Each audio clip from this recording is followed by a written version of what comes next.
Welcome back to Performing Podcast. Today we have Roberto Iezzi, and for who doesn't know him and who's known in basketball environment, he's one of the greatest strength and conditioning coaches from my point of view. And now he's currently at Dubai Basketball. And please, Roberto, could you just introduce yourself a little and what experience and your career before you ended up in Dubai? Of course. First of all, let me thank you for inviting me on your show. It's always a pleasure to be invited on a podcast and to get a chance to share some of my experience with some of the young coaches out there. A little bit about my background. So I've been doing this for the past 17 years, which always make me feel pretty old, but I'm not that old. I'm under 40. And this is my basically first and only job. So I've always worked in basketball, and this is the only thing that I've done over my career. I've started, as I said, 17 years ago, and the first 7 years of my career were with a youth program. I worked with Stella Azzurra, which back then was one of the top clubs in Europe. And then from there, I worked and I had the chance to work and have my first experience with a professional club. So I moved to Verona and I worked for 1 year with Scaliger Basketball there, a second division club. Then I moved again to working with the youth and I moved to Torino. And I worked there for 2 years with Moncalieri, where we also had a chance um, to win a national title with our under 20 team. And then from there, I established myself as a professional strength and conditioning coach. I had the chance to join Hapoel Jerusalem, one of the top clubs in Europe, and I worked there for 3 years. After that, I came back to Italy and I worked for 3 years for Brescia Basketball, where I became the head of performance. And now I'm in my first season with Dubai Basketball, and I'm the director of performance at Dubai Basketball, which is this brand new club, a very exciting project. And this year we are competing in the ABA League, which is the league where all the teams from the Balkans play. And the ultimate goal of this club is to play in the EuroLeague one day. And this is something that hopefully will happen soon, but in the next few years, I'm pretty sure that is going to happen.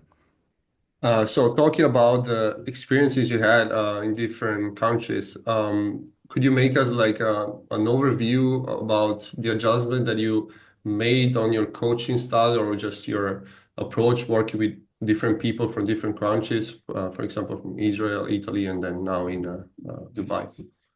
Yes, of course. The first time I moved abroad was when I went to Israel, and it was kind of a shock, not because I moved to Israel, which is a beautiful country for those who have never been there, but the shock was because before that I was only working with youth athletes, and all of a sudden in 2 weeks I found myself working with 8 American players and four Israeli players. So all of them were foreigners for me, and all of them were professional athletes. And one of these 8 American players was a former NBA All-Star, was Amari Stoudemire.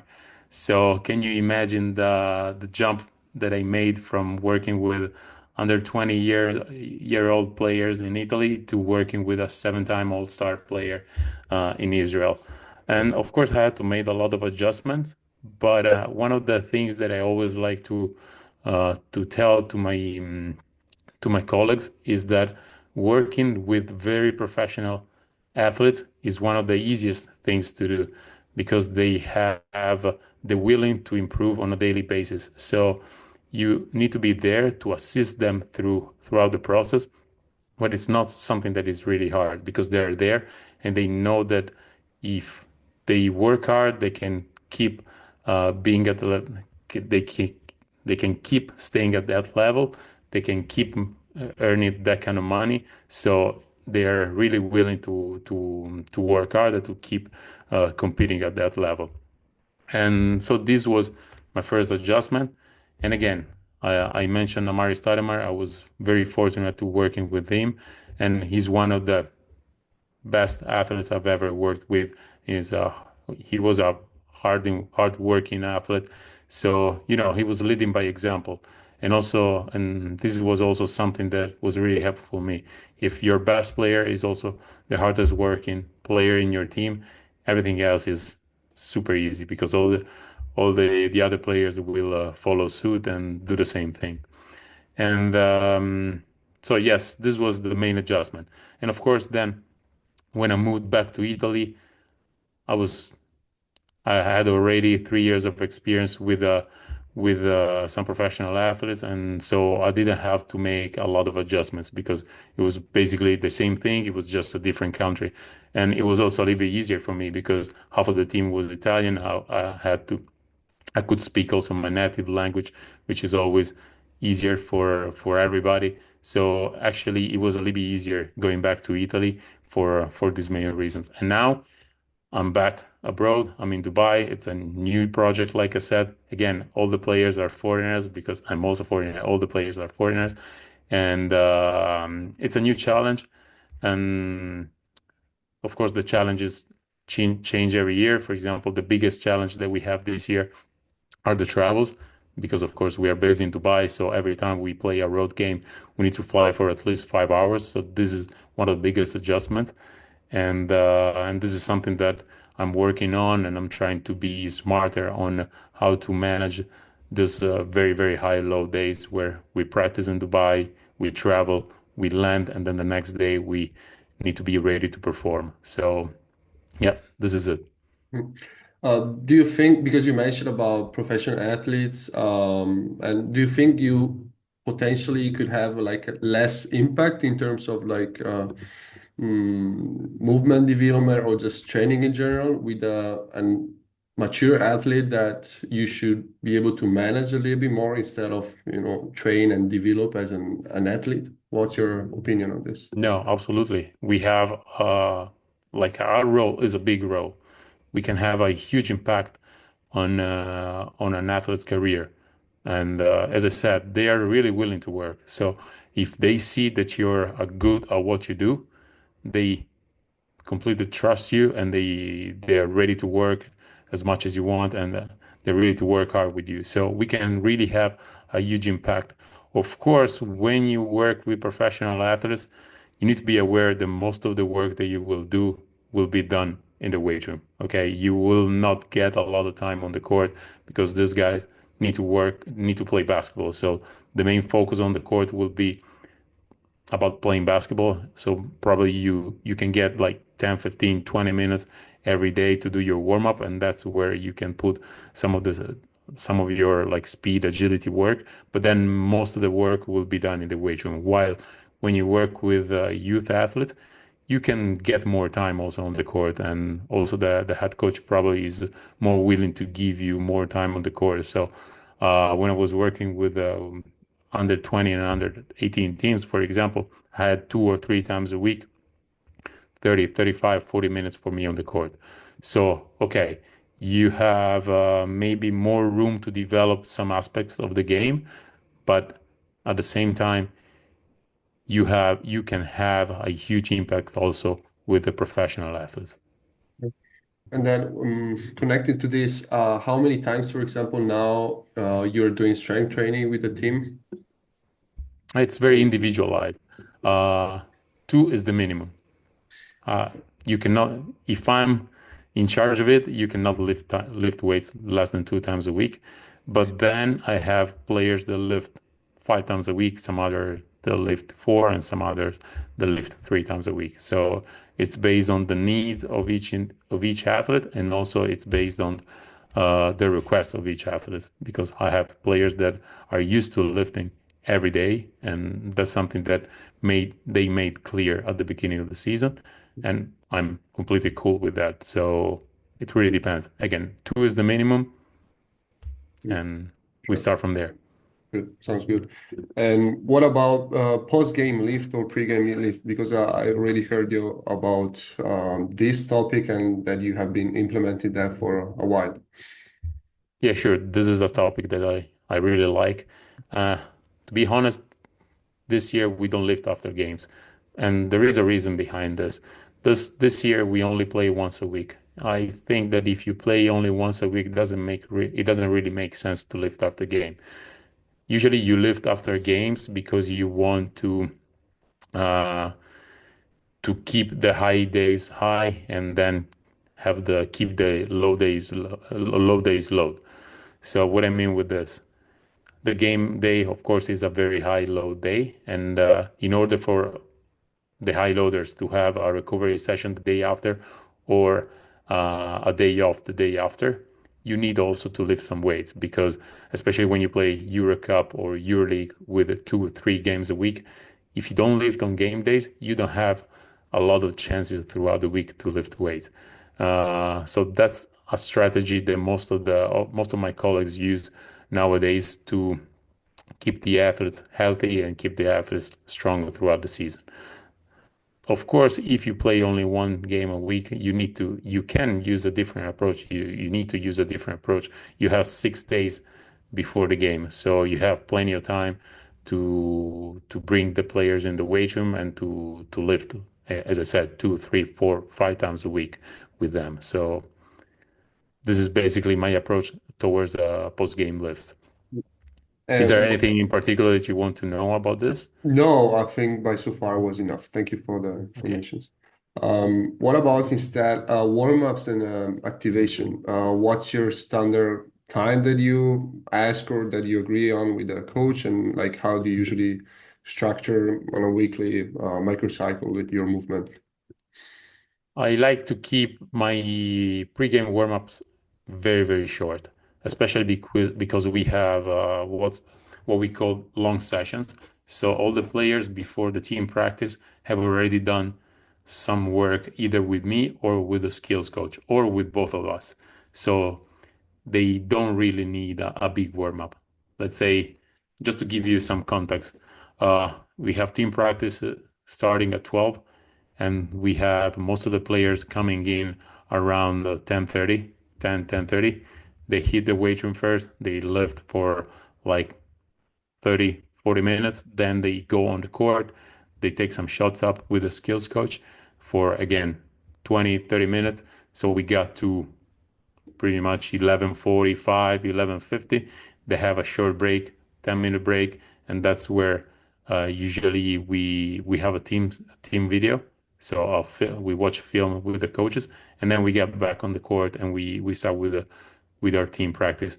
So again, I don't really need to warm them up a lot. I just need to walk them through some mobility stretch, mobility movement, mobility drills, some stretches, and then again, I usually like to finish my warm up with some agility drills, some maybe defensive drills, and then they're ready to go and to start practice with a head coach.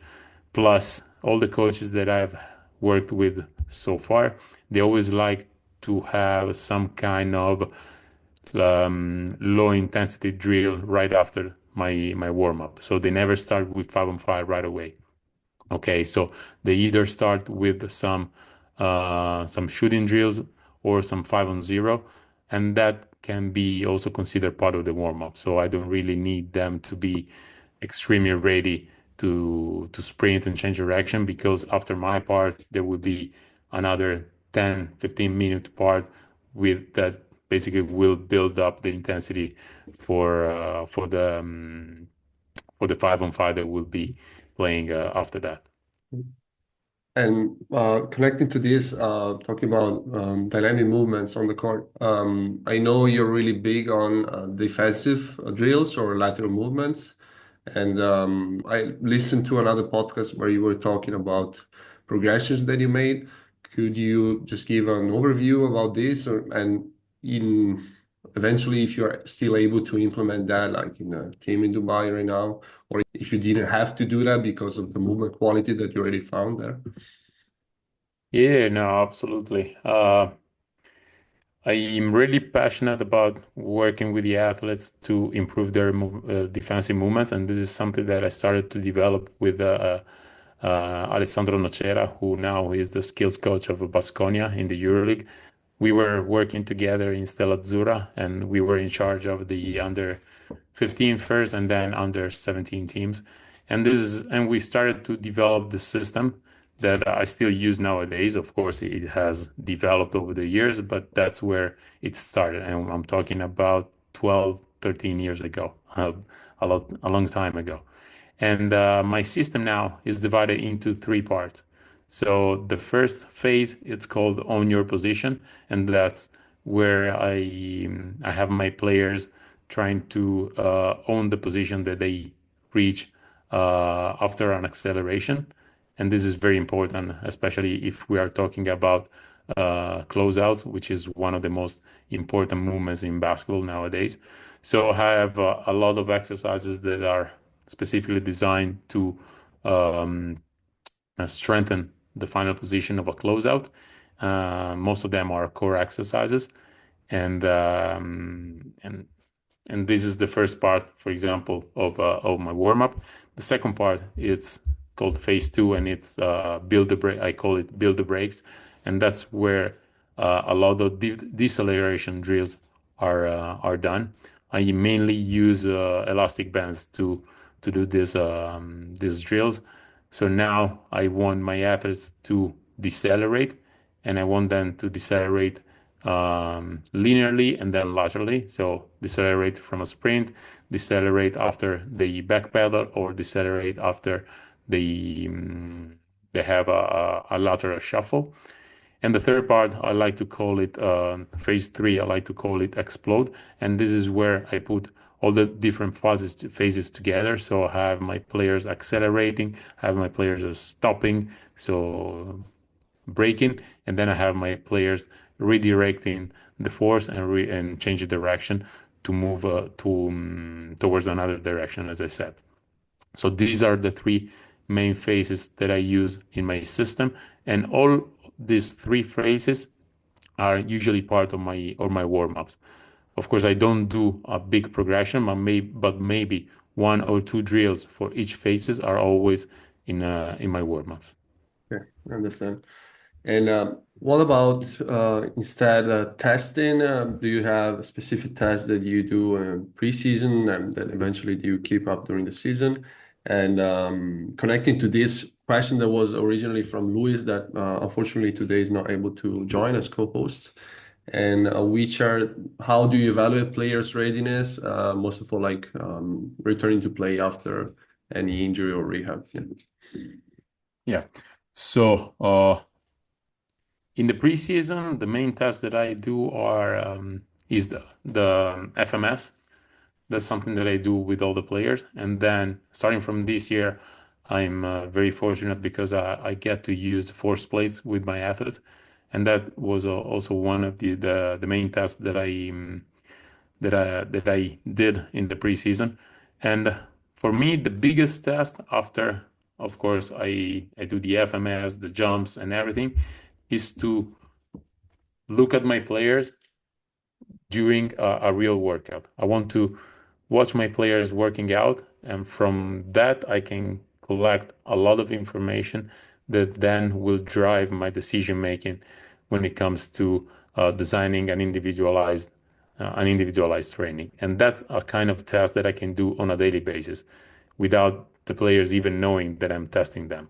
You know, just looking at a player, for example, performing a squat or split squat or some core exercises can give me some information, for example, the on some, I don't know, some pain that they can have in some joints.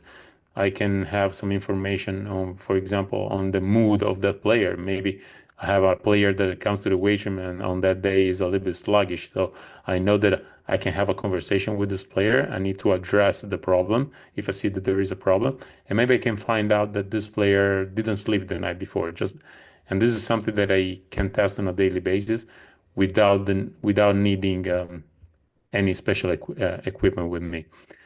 And as I said, this year I also have the chance to have force plates with me, and this is something that I use on a weekly basis. Usually, I like to incorporate three squat jumps in the first workout of the week.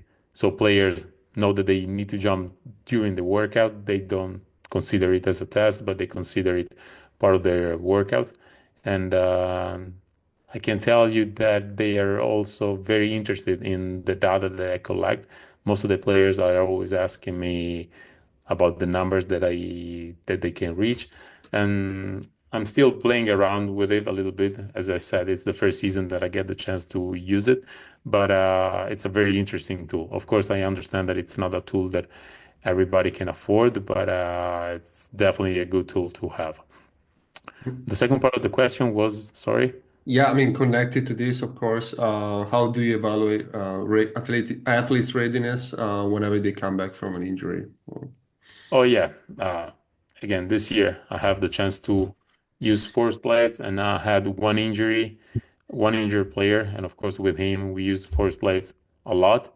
And I before I cleared him to go back on the court with the team, I wanted him to reach the base levels that he was able to reach prior to the injury, and so this was a very objective process because I had some numbers that I could use to inform myself, inform the athlete, and inform the head coach about the rehab process. And usually during the rehab process, I want the player to be able to do some conditioning drills with me before, and then I like to involve the skills coach. So after my part, I want him to slowly progress into basketball, doing some one-on-zero drills, and then from there we progress into some one-on-one, two-on-two, and three-on-three, and only eventually when the player is able to do all to pass all these phases, he will be clear to rejoin the team for 5-on-5, for example. And at the beginning, I might ask the head coach to just have this player practicing for example, 50% of the practice, and then it's going to become 60% and 75%, and eventually he would practice with the team for the whole practice. As a rule of thumb, I want the player to have at least 3 complete practices before he can play. And this is a rule that I always use. And of course, we are talking about short-term injuries like an ankle sprain or something minor. So I'm talking about injuries that can that can keep the player out for 2-3 weeks. If we're talking about more severe injuries like an ACL rupture or stuff like that, then it's a complete different story. So, okay, 3 complete practices are not enough, of course.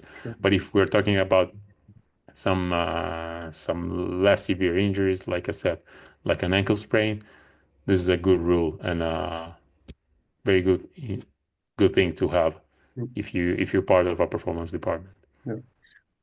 What about the connection and the work that you do with a doctor and physiotherapist? Because when it comes to rehab, of course, they have to, for sure, first focus on the medical side, and then how is the process like in percentage, then responsibility given to you, and then when he will be cleared, how usually is the work? Because it's something I believe really delicate somehow. And yeah, can you give us like a perspective from your Yeah, job?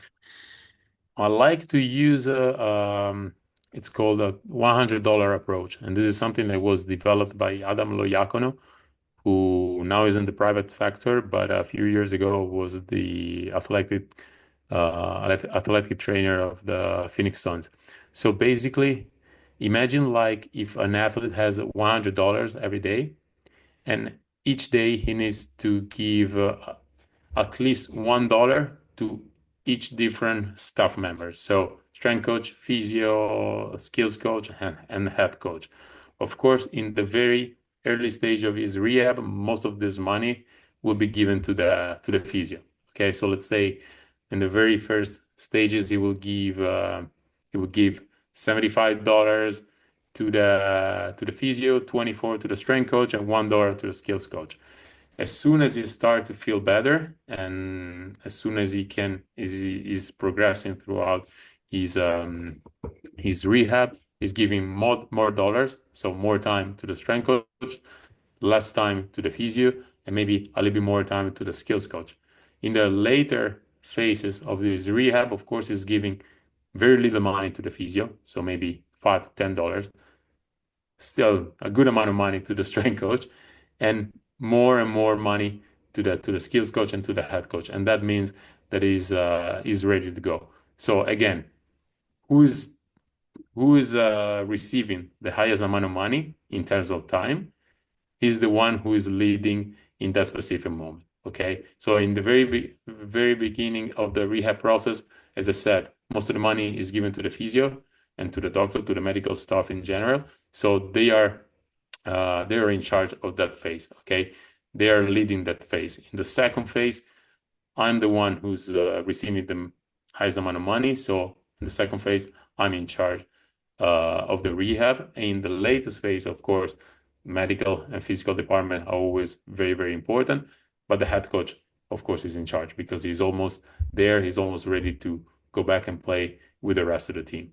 So this is how I like to divide the rehab process, and this is how we usually manage the rehab process of our athletes. And of course, you always find the time to do like a meeting on a daily basis to check That's done what's on the a daily status. Yeah, basis. yeah, Yeah, of sure. course. Of course. And moreover, I know you're in the weight room. You usually work unilaterally, talking about strength training for lower body. Can you give again your perspective on this topic? Yeah, I like to work unilateral, like you said. I'm a big fan of unilateral exercises. First, for two main reasons.